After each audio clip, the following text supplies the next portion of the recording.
40 برس کی عمر کے بعد حضور نے کوئی کاروبار دنیاوی نہیں کیا، یہ معلوم ہے آپ کو؟ بہت بڑے تاجر تھے، ایکسپورٹ امپورٹ کا بزنس، شام قافلہ لے کر جا رہے ہیں، وہاں سے قافلہ لے کر آ رہے ہیں، یمن قافلہ لے کر جا رہے ہیں، یمن سے واپس آ رہے ہیں، الخبر کے علاقے کے اندر لگتا تھا بہت بڑا تجارتی میلہ، وہاں جا رہے ہیں، واپس آ رہے ہیں۔ لیکن جب حکم آ گیا یا ایھا المدثر قم فانذر وربک فکبر، اے لحاف میں لپٹ کر لیٹنے والے صلی اللہ علیہ وسلم، اب کھڑے ہو جاؤ، کمر کس لو، لوگوں کو خبردار کرو کہ مرنے کے بعد دوبارہ تمہیں زندہ کیا جائے گا، پھر تم سے حساب لیا جائے گا۔ فیما کنتم، کن حالات میں زندگی گزار رہے تھے جناب آپ؟ کیا اسلام کا غلبہ تھا؟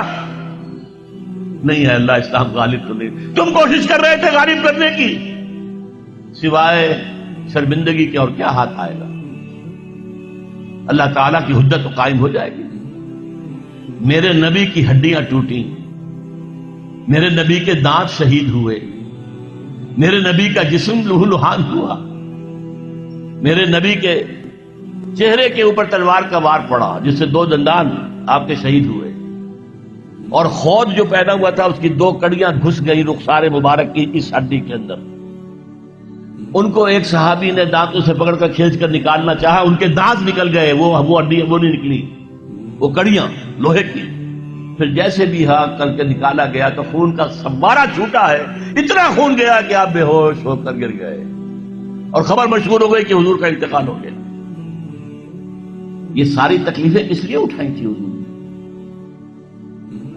کیا حضور کو اچھا نہیں لگتا تھا کہ اچھا بھلا گھر ہو، کھلی فضا ہو، اچھا خوبصورت ماحول ہو، بچے ہوں اور ہر طرح کی آسائشیں ہوں؟ کس کو پسند ہے؟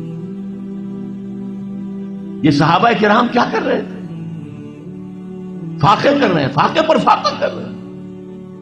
غزوہ خندق میں حکم ہو گیا مشورے کے بعد کہ خندق کھودی جائے، دفاع کی ایک ہی شکل۔ اب سردی کا موسم ہے شدید، کئی وقت کا فاقہ ہے، پیٹوں پر اپنے پتھر باندھ رکھے ہیں اپنی چادروں کے ساتھ کس کر کہ پیٹ دورا نہ ہو جائے، کمر دوری نہ ہو جائے۔ حضور کے پاس آ کر شکوہ کیا ہے، شکایت کی ہے، اللہ کے رسول اب یہ بھوک ہم سے برداشت نہیں ہو رہی، دیکھیے ہم نے اپنے پیٹوں کے اوپر اپنے کرتے اٹھا کر دکھایا، ہم نے پتھر باندھے ہوئے، آپ نے اپنا کرتا مبارک اٹھا کر دکھایا، 2 پتھر بندھے ہوئے۔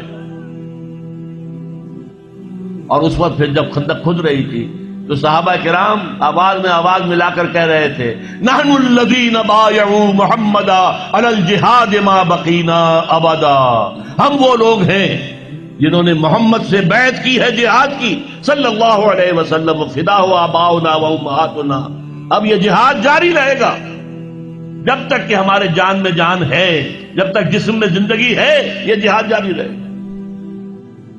یہ ہے اسلام،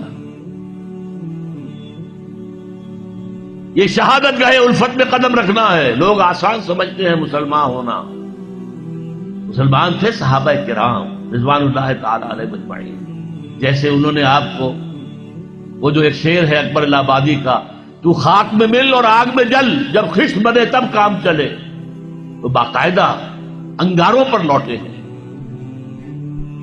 آپ کو معلوم ہے حضرت خباب بن الارت رضی اللہ تعالی عنہ کو بلایا گیا، آؤ، آ گئے، ان کی نگاہوں کے سامنے دہکتے ہوئے انگارے زمین پر بچھائے گئے، اتار دو کرتا، اتار دیا، لیٹو ان کے اوپر، لیٹ گئے۔ اب جب ان پہ انگاروں پر لیٹے ہوئے تھے تو کھال جلی پیٹھ کی، اور پیٹھ پر چربی ہوتی ہے، چربی پگھلی، اس سے وہ انگارے ٹھنڈے ہوئے۔ وہ ہاتھ نہیں اٹھایا انہوں نے، کیونکہ حضور کا حکم تھا نو ریٹیلیشن، کوئی جوابی کارروائی مت کرو، جو ستم آتا ہے جھیلو، جو ظلم ہوتا ہے برداشت کرو، جو تکلیف آتی ہے جھیلو اور برداشت کرو۔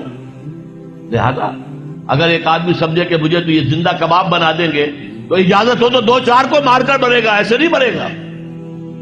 بلی بھی آپ پر جھپٹ پڑے گی، کیا اس کی جان ہے، 1 کلو کی ہوگی، 1.5 کی ہوگی، لیکن اگر آپ کارنر کر دیں اسے نظر آئے کہ میرے پاس کوئی راستہ نہیں ہے، کوئی اسکیپ نہیں ہے، وہ آپ پر حملہ آور ہوگی اور آنکھ پر آئے گی، سیدھی آنکھ نکالنے کی کوشش کرے گی پنجے سے۔ لیکن حضور کا حکم کیا تھا؟ کفو ایدیکم، اپنے ہاتھ بندھے رکھو، no retaliation whatsoever, even in self defence. یہ ساری جد و جہد، یہ ساری محنت، محمد الرسول اللہ والذین معہ اشداء علی الکفار رحماء بینہم تراہم رکعا سجدا یبتغون فضلا من اللہ ورضوانا. اب ان کو پھر اللہ تعالیٰ نے جو اجر و ثواب دیا ہے اس کا ہمیں اندازہ